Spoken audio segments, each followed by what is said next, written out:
Olá, boa noite. Aqui é o irmão Jorge, o evangelista. Estamos mais uma vez fazendo um vídeo. Dessa vez, nós vamos continuar o estudo da escola bíblica. Eu sei que já terminou a revista, né? Mas nós estamos fazendo uma avaliação do conteúdo aqui no canal, né? Trazendo informações para o público cristão que estuda a revista. Ainda essa revista, já mudou a revista. Vou receber, amanhã está previsto eu receber minha nova revista. Então, o objetivo é trazer informações da instituição, da Assembleia de Deus, e comparar com o conhecimento que temos da Torá, da Bíblia hebraica, para ver em que aspecto, né, nós podemos nos conciliar, unir os judeus e os cristãos nas palavras do Senhor Jesus e nas palavras da Torá, que é a palavra de Deus também, certo? Então vamos prosseguir. Muito obrigado por estar acompanhando nosso canal, por estar dando like, né? Eu estou vendo assim um esforço muito grande de alguns dar like, dê like, ou para cima, porque é bom, ou para baixo, porque na sua opinião talvez não agradou, mas vamos prosseguir. E o nosso estudo hoje é dia 3 de janeiro de 2025. Amanhã, amanhã não, é dia 5.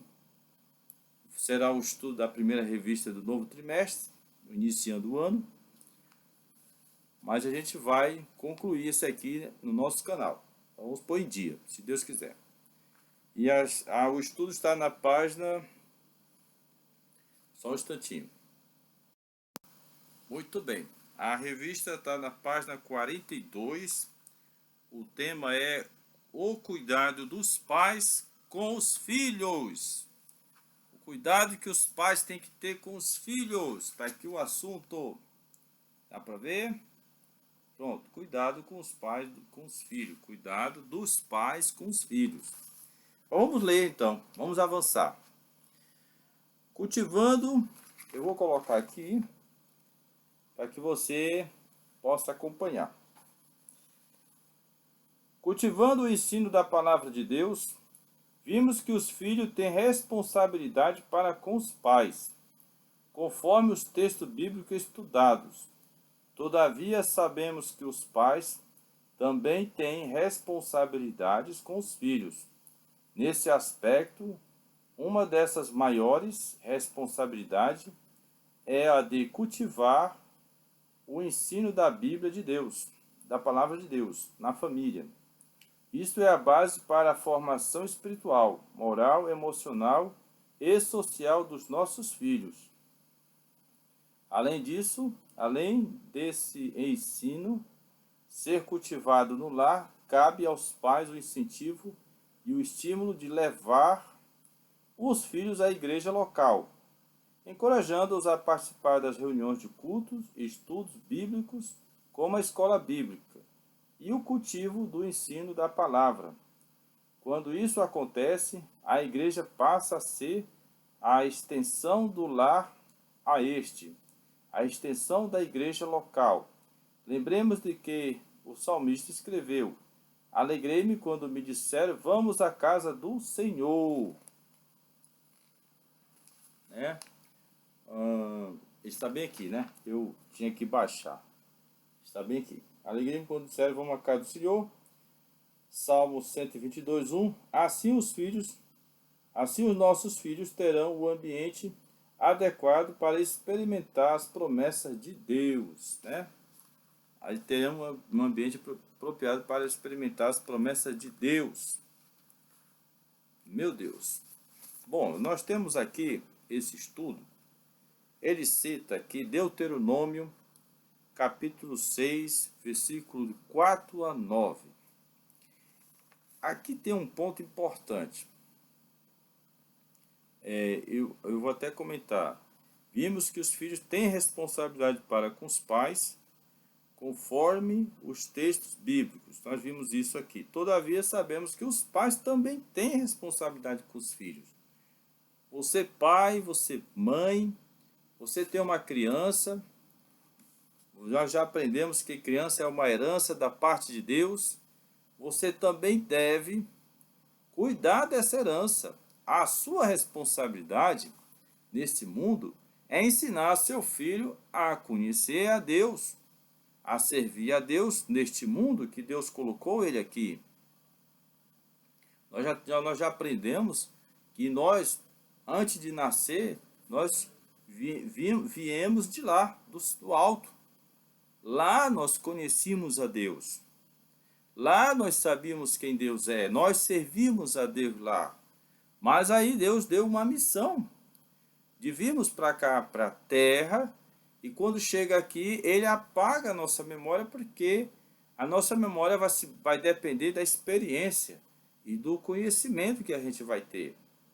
E é justamente quem vai dar, quem recebe a responsabilidade de ensinar as crianças o caminho do Senhor é o pai e a mãe a quem Deus confiou. A Deus confiou em você a responsabilidade de cuidar da fé do seu filho. Tá certo? Nós vamos ler Deuteronômio, capítulo 6, versículo 4 a 9, e vamos observar a maneira como Deus fala, como Deus diz para mim e para você, como devemos cuidar de nossos filhos. Vamos ver juntos. Está aqui, Deuteronômio 6, versículo 4 a 9. Eu vou ler, preste bem atenção. Ouve, ó Israel, isso aqui nós já lemos. Adonai, nosso Deus, é o único Senhor.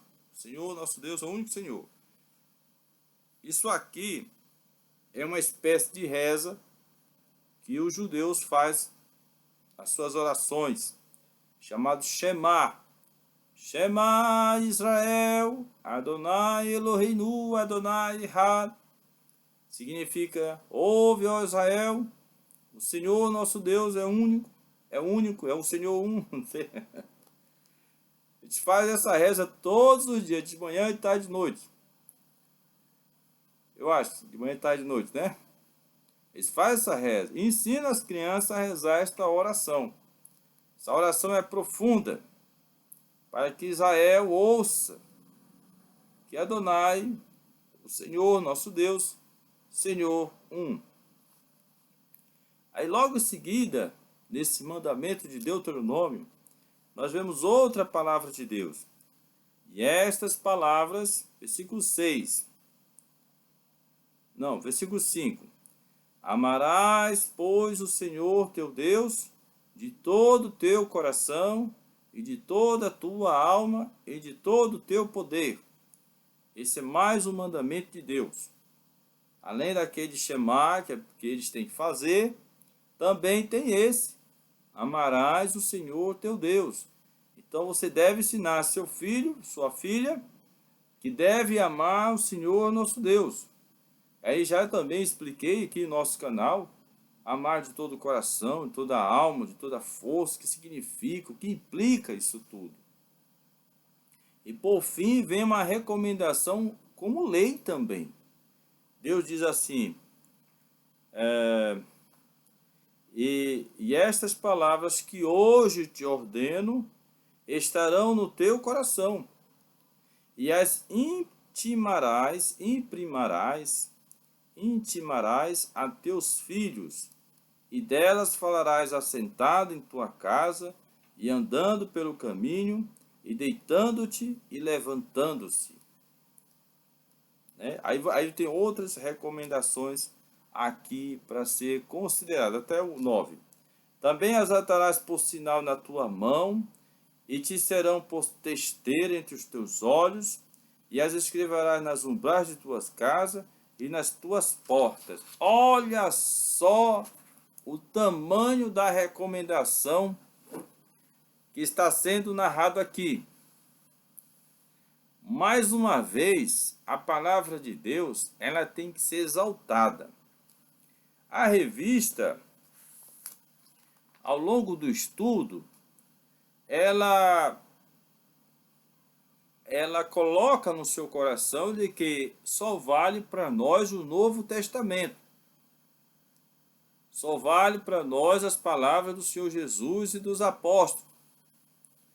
E aquelas palavras que nós encontramos no Novo Testamento, que implica uma desobrigação nossa, de compromisso com as palavras do que eles chamam de Velho Testamento, o chamado Torá, eu denunciei isso como sendo uma forma de diminuir, menosprezar, reduzir a importância das palavras de Deus. Eu comentei isso. Agora veja o que Deus está falando aqui nesse mandamento. Você tem que imprimir essas palavras no coração do teu filho, ao te levantar, ao te deitar, ao andar com ele, nesses 3 momentos da vida. Quando ele vai deitar, você senta lá ao lado dele, vai falar do seu Deus, vai falar Israel faz isso. A maioria dos judeus, sim, cumpridores do judaísmo, faz. E considera isso uma obrigação transmitir à criança o legado dos seus antepassados, a começar desde a circuncisão. Já vai mostrando à criança que nós temos uma aliança com Deus, que Deus que fez os céus, a terra e o mar, nós temos uma aliança com esse Deus.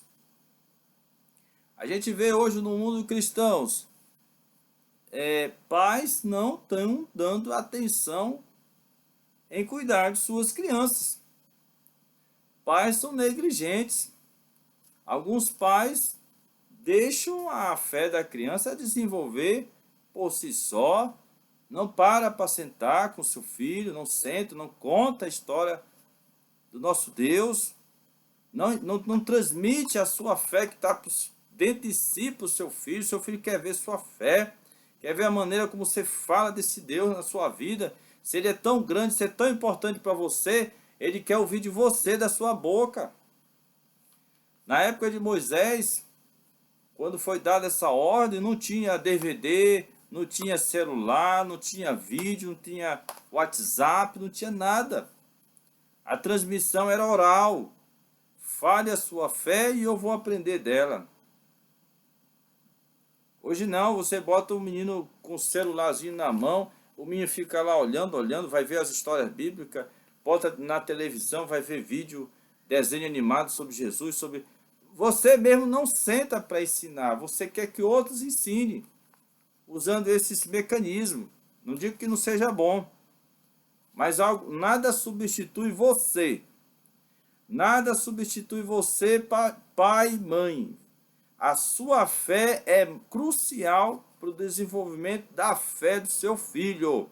Se você não tem fé em Deus, se você não confia em Deus, se você não confia na palavra de Deus, ele também vai fazer a mesma coisa.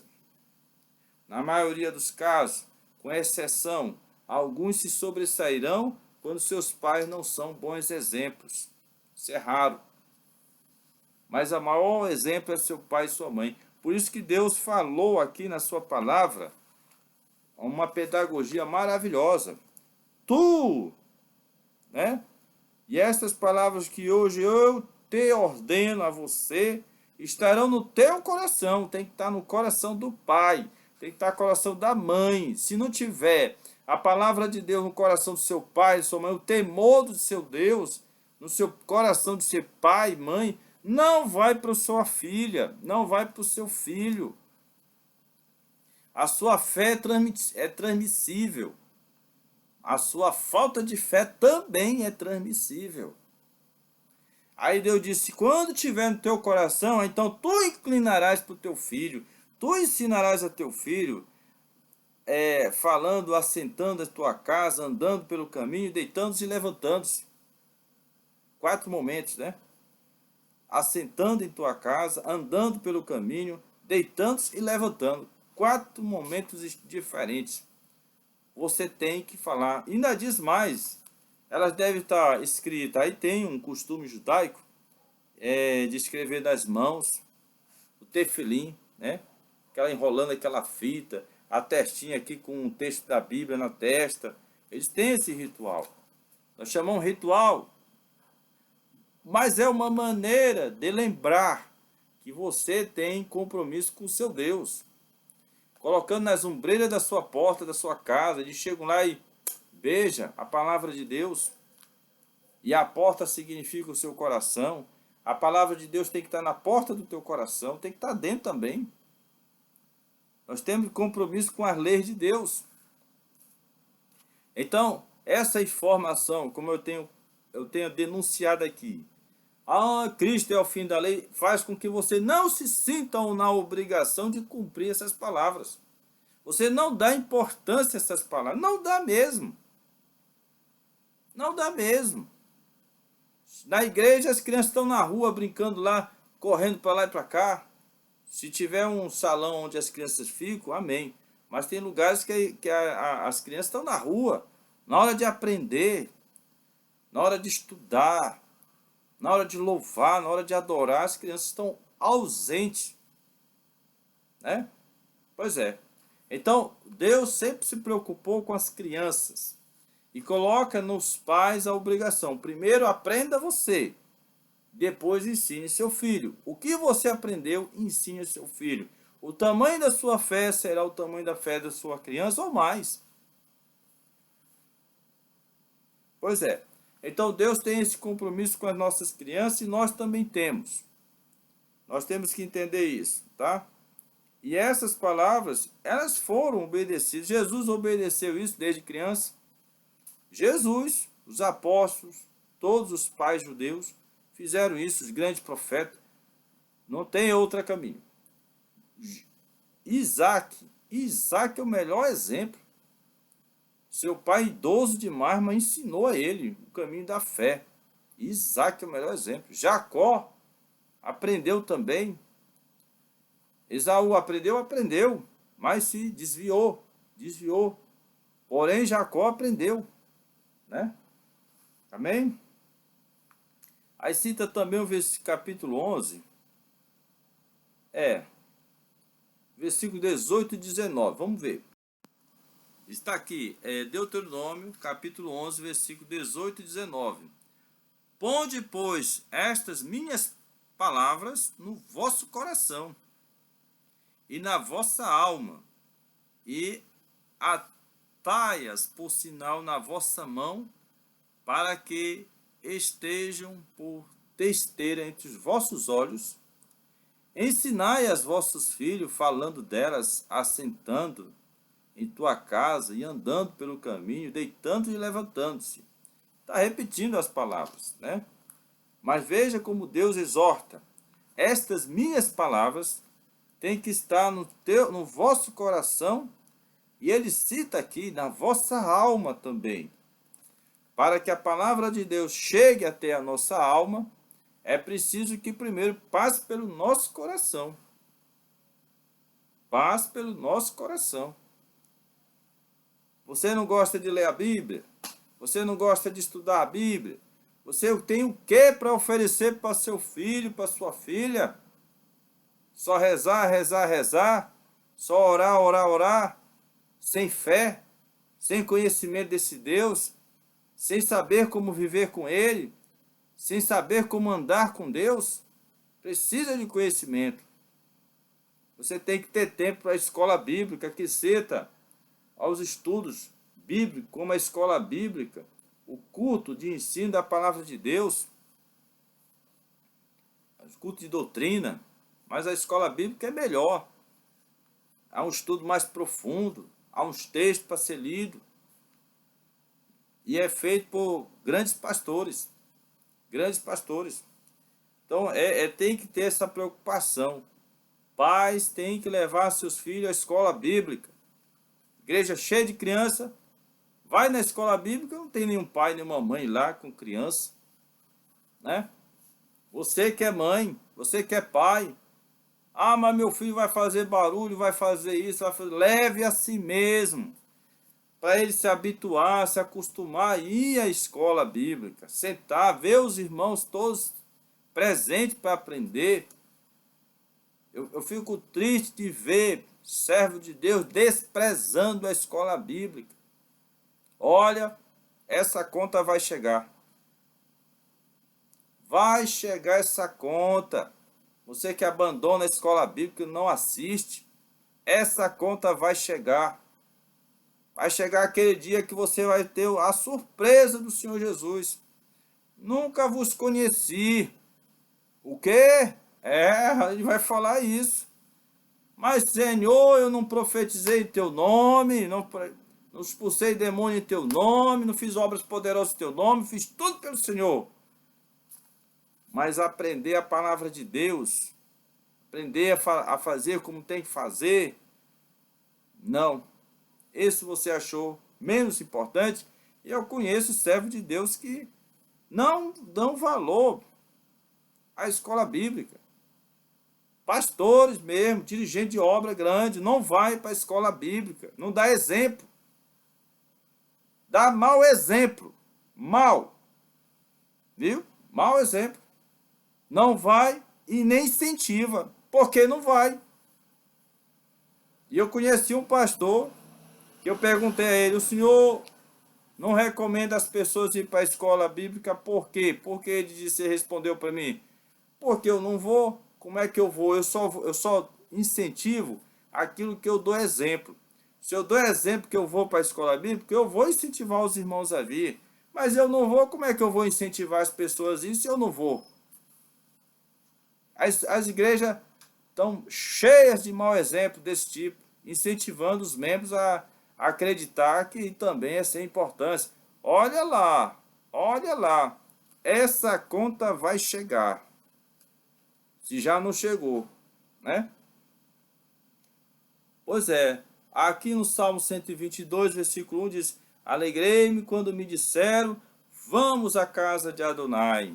Alegrei quando me disseram, vamos a estudar a Bíblia lá na escola bíblica, na igreja. Você se alegra quando alguém lhe convida? Ou fica chateado? É você que responde. Mas a palavra do Salmo 122 é essa. Alegrei-me quando me disseram, vamos à casa do Senhor. Aí tem aqui, vamos passar agora, ele cita aqui também Marcos, capítulo 10, versículo 13 a 16. Nós vamos ler esse texto também. Pois é, Marcos 10, 13 a 16. E traziam-lhe crianças, olha a história aqui. E traziam-lhe crianças para que ele tocasse. Mas os discípulos repreendiam aos que lhes traziam. Jesus, porém, vendo isso, indignou-se e disse-lhes, deixai vir os pequeninos a mim. Deixai vir os pequeninos a mim, e não impeçais, porque dos tais é o reino de Deus, né? Em verdade vos digo que qualquer que não receber o reino de Deus, como uma criança, de maneira nenhuma entrará nele. Quando diz assim, entrar no reino de Deus como uma criança, né? A importância das crianças na igreja é a humildade delas. Muitas são bem humildes. E nós temos que voltar a ser criança, quer dizer, vamos voltar a ser um tempo que a gente queria aprender. Eu quero aprender. Eu não sei tudo. Eu preciso saber.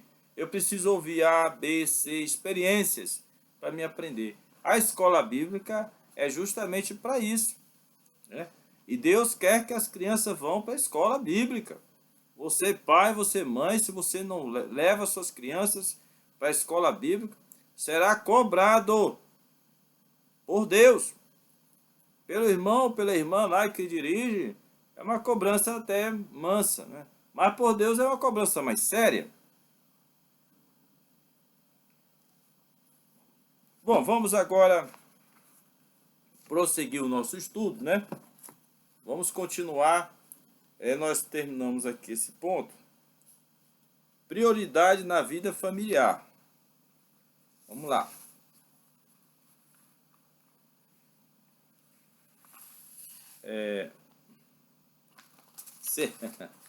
Prioridade na vida familiar. Tá aqui, já peguei. Tá?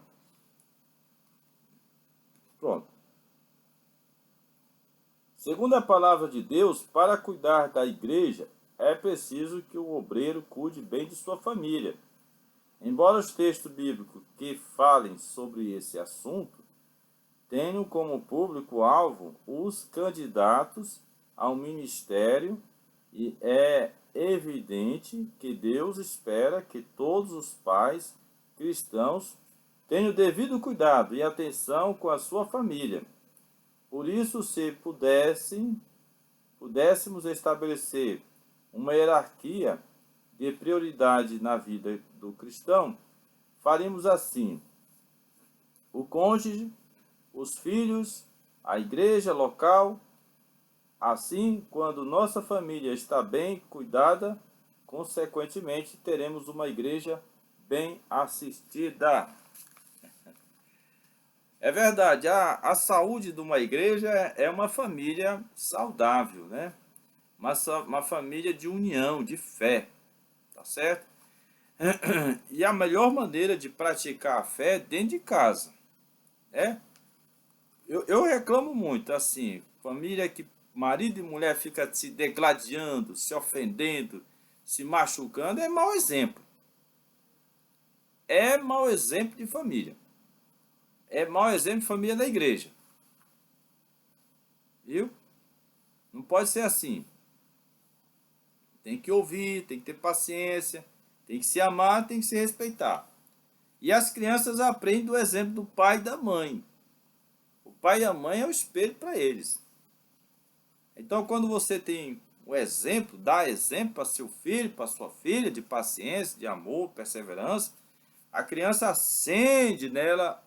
Ela chegou realmente num lar muito abençoado, quando seu pai e sua mãe realmente são cristãos, são fiéis, são judeus fiéis, porque a gente tem que admirar os pais judeus. Olha que os pais judeus, eles têm assim um sacrifício maior, né? Inclusive, eles precisam ter escola para suas famílias, para sua comunidade, a fim de que suas crianças não sejam muito... elas são diferentes. As crianças judaicas, elas têm uns cabelinhos compridos que vai até umas tranças. E aí vai misturar no meio da sociedade cristã, que onde as crianças têm um cabelo diferente, ocorre a discriminação, né? Então, é esse o cuidado que temos que ter, tá bem? Aqui a revista coloca que se o cônjuge, a prioridade é o cônjuge, depois os filhos, depois a terceira a igreja local, certo? Não, você que tem mulher, você tem que filhos, não vai cuidar direto da igreja sem cuidar primeiro da sua mulher e dos seus filhos.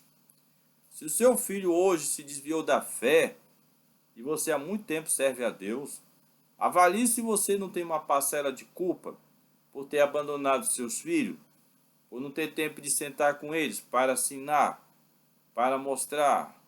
Apenas levava na igreja, mas não, você mesmo tem que sentar. Você é o professor. Você é o professor na sua casa. Você tem que ser um bom aluno de Deus, para você ser bom professor dos seus filhos, porque eles serão seus alunos.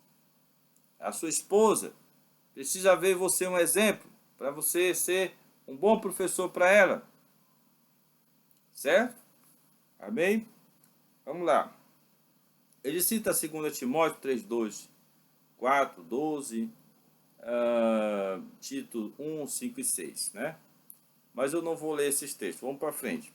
Disciplina e estímulos aos filhos. Vamos ver este assunto. Disciplina e estímulos aos filhos.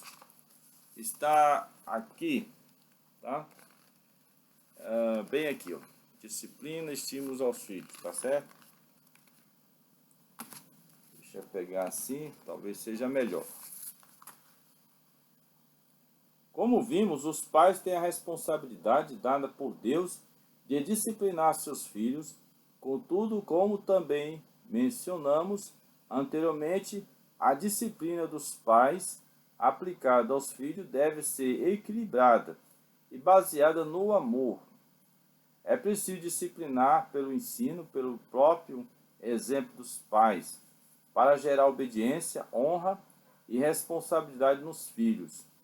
Se por um lado deve ocorrer a disciplina, por outro deve ocorrer o elogio, o afago, a demonstração de carinho e afeto pelos filhos, para que haja a devida confiança e segurança no relacionamento familiar.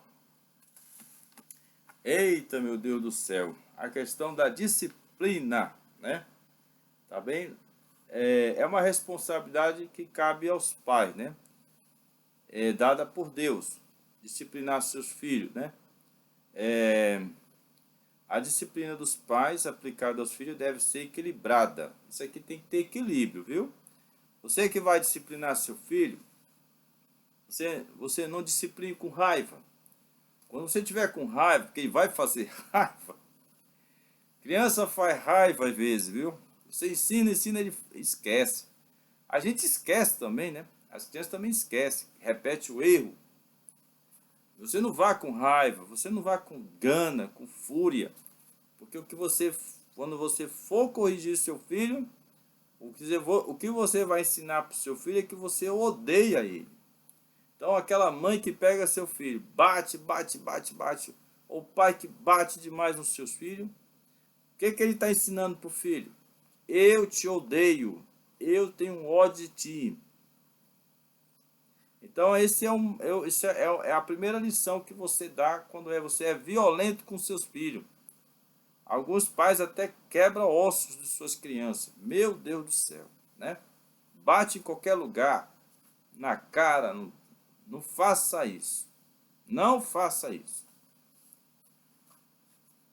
Também o erro dos seus filhos ensina você a ter autodomínio.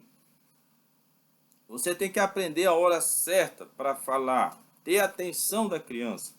E ela tem que entender o que fez de errado e por que está sendo corrigido. Veja todo o cuidado que tem que ter na hora que vai corrigir uma criança. Você vai mostrar para ela que você a ama.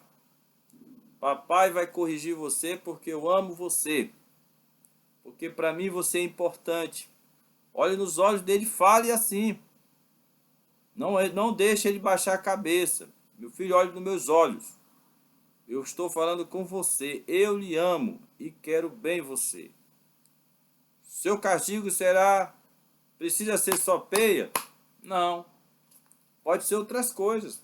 Vai ficar no quarto, trancado, sem televisão, sem celular. Isso é uma correção. É só para lembrar, para não repetir aquele erro. Não é para marcar como se marca boi, não, viu? Tá certo? Ensine seu filho conversando, ouvindo. Por que você fez isso? Ouça ele e compreenda. Dê uma chance. Corrija com amor. Sua paciência, sua calma exige controle. Porque às vezes a criança faz coisas que tiram o seu controle. E não perca o seu controle. Porque também se ensina a criança a ter controle de si. Ela também vai ser pai no futuro. E o que você faz com ela, ela vai fazer com o filho dela também. Tá certo? Cuide bem das crianças para não dar trabalho para professor, para professora. Vai para a escola, o menino lá é uma dor de cabeça. Lamentavelmente, a nossa sociedade ela é preparada para ter famílias fracas, famílias sem disciplina, que o pai trabalha demais para trazer as coisas, não tem tempo para o seu filho, anda cansado, anda fadigado, pouco dá exemplo.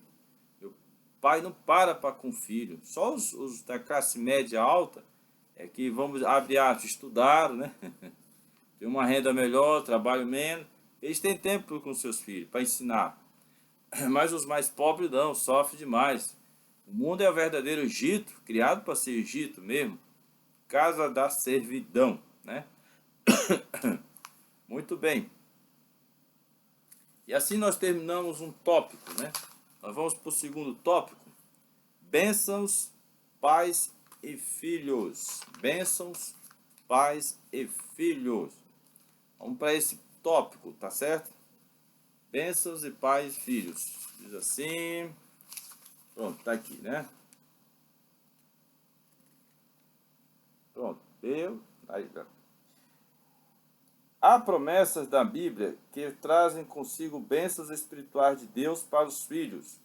Em Isaías vemos uma promessa do derramamento do Espírito, bem como as bênçãos de Deus sobre a posterioridade de Israel. Em Joel, vossos filhos e vossas filhas profetizarão. Em Atos dos Apóstolos, o apóstolo Pedro diz que a promessa de respeito a vós, a vossos filhos e a todos os que estão longe, tanto quanto Deus, o nosso Senhor, chamar. Nesse sentido, a promessa de uma vida imensa no Espírito Santo para os nossos filhos, a promessa de bênçãos espirituais, sem medida, para que os nossos filhos desfrutem da presença de Deus. É uma promessa divina, mediante o Espírito para os nossos filhos. Portanto, ore para que seu filho e sua filha recebam o batismo do Espírito Santo e uma promessa divina para a vida deles. Meu Deus, é isso mesmo. Ora, aqui está falando sobre o derramamento do Espírito Santo em Joel 2, 28, né? Que lá diz assim: Deus derramará seu Espírito sobre seus filhos, sobre vossas filhas, e eles profetizarão. Isaías 44, versículo 3 a 4, nós vamos ver esse texto. Bom, Isaías 44, versículo 3 e 4, se você abrir sua Bíblia, vai dizer assim: por causa da sua maldade que fizeram para me irarem, indo queimar incenso e servir a Deus estranho, que eles nunca conheceres, eles, vós e vossos pais. Eu vos enviei todos os meus servos e profetas, madrugando e enviando a dizendo: ora, não façais estas coisas abomináveis que aborreço. Isaías 44, 3 e 4. Né? Deus exorta aqui seu povo a não praticar essas maldades. Os vossos pais praticavam, os vossos filhos praticavam. Então, aí você vê o compromisso que nós temos que ter com Deus, né? Por causa da sua maldade que fizeram, para me irarem, indo queimar incenso e servir Deus estranho, que eles nunca conheceram, eles, vós e vossos pais. Eles, vós e vossos pais, né?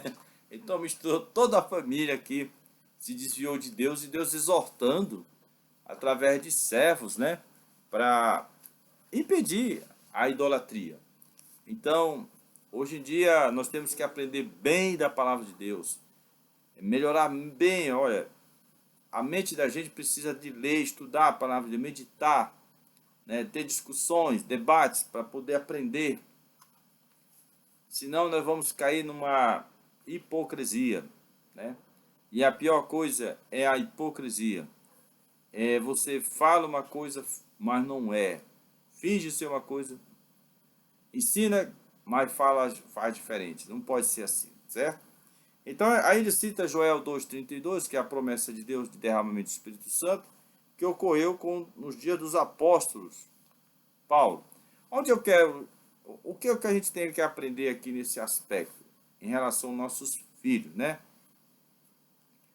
Eu não sei se eu comentei aqui, mas as crianças, elas por natureza, elas são mais espirituais do que carnais.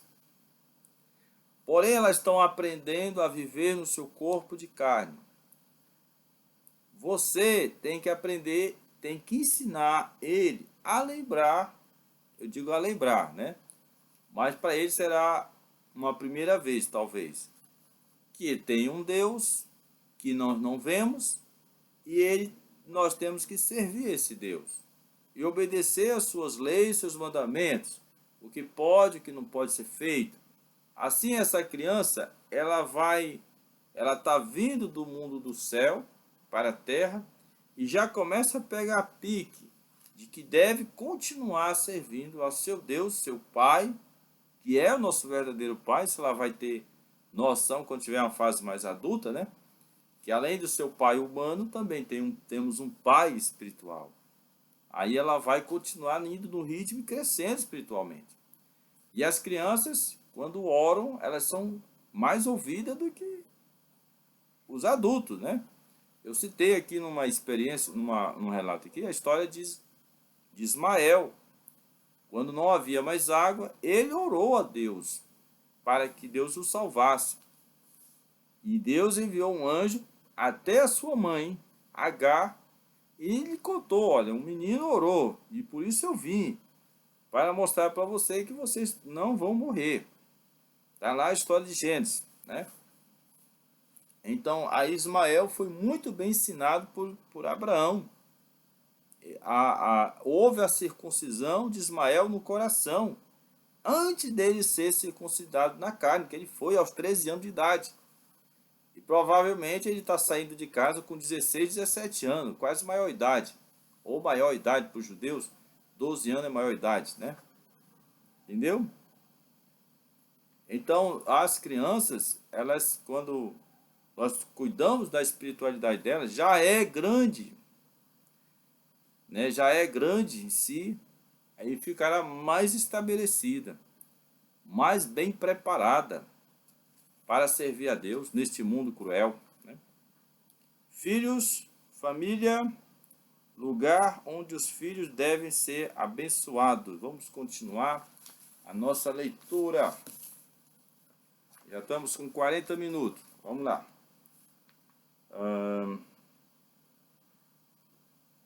Família, lugar onde filhos devem ser abençoados, né?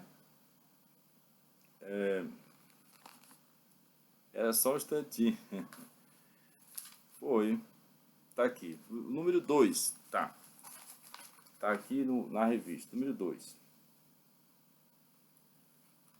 A nossa família deve ser o ambiente em que os nossos filhos tenham experiência com Deus, vivam as suas promessas e estabeleçam sua vida de compromisso com o Senhor Jesus, né? Aí vamos para cá, para essa parte aqui, para com o Senhor Jesus.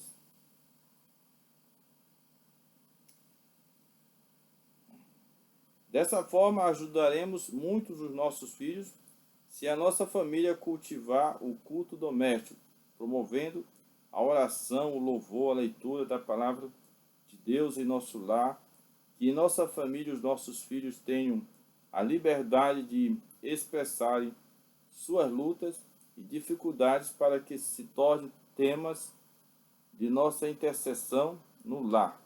A nossa família deve ser o lugar onde nossos filhos sejam abençoados.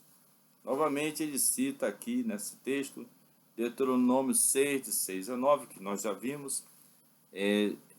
A família não é só pão, água e escola, também precisa de escola, mas a educação principal é você pai, você mãe, ensina em casa, né? Vigie seu filho para não ser violento, agressivo. Se você não é violento nem agressivo, não fala muitas coisas erradas, as crianças também vão aprender a não falar coisas erradas. Não seja turrão, para que seus filhos não sejam turrão também. Porque eles vão para a escola e lá eles vão mostrar como é que eles são em casa. Pior, né? Porque lá, livre de pai e mãe, vão querer, né? Então, muito cuidado. Vamos dar atenção a isso. Vamos para o parágrafo 3. Disciplina e estímulos aos filhos, né? Então, tá bem aqui. Disciplina e estímulos aos filhos.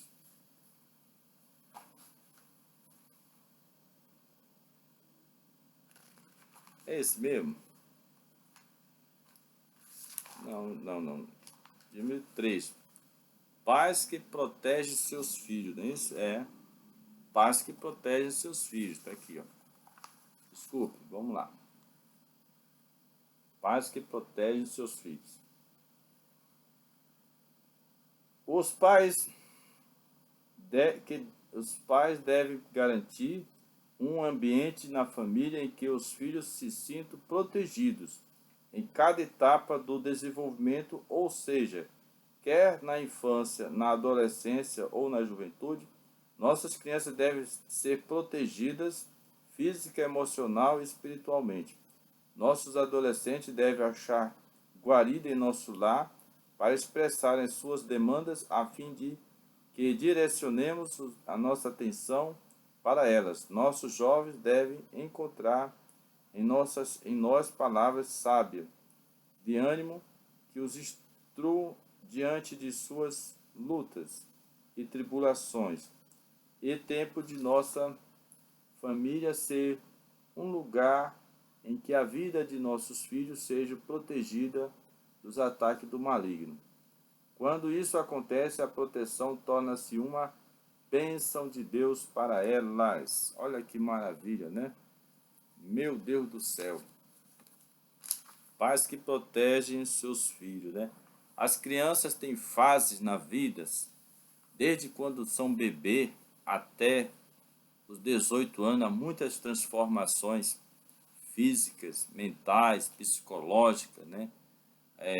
No seu corpo também, na sua mente, na sua maneira de ver. Você vai desenvolver um filho tão maravilhoso, ou uma filha, que eles vão se tornar quase que amigos seus, né? Eles vão dialogar com você, eles vão querer ver de você que você é uma pessoa razoável, que você é inteligente, né? Porque eles vão estar na escola, vão estar desenvolvendo.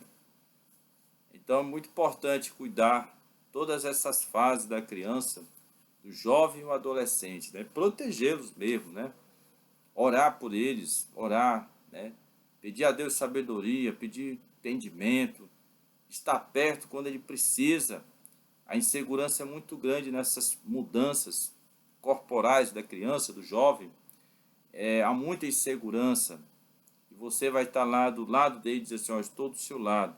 Você vai vencer. Você vai conseguir, viu? Vai superar. É isso que você tem que ser para seu pai, para seu filho, né? Ele cita aqui Mateus 19:14. Vamos ver o que diz. Jesus, porém, disse: deixai os pequeninos e não os estorveis de vir a mim, porque dos tais é o reino dos céus.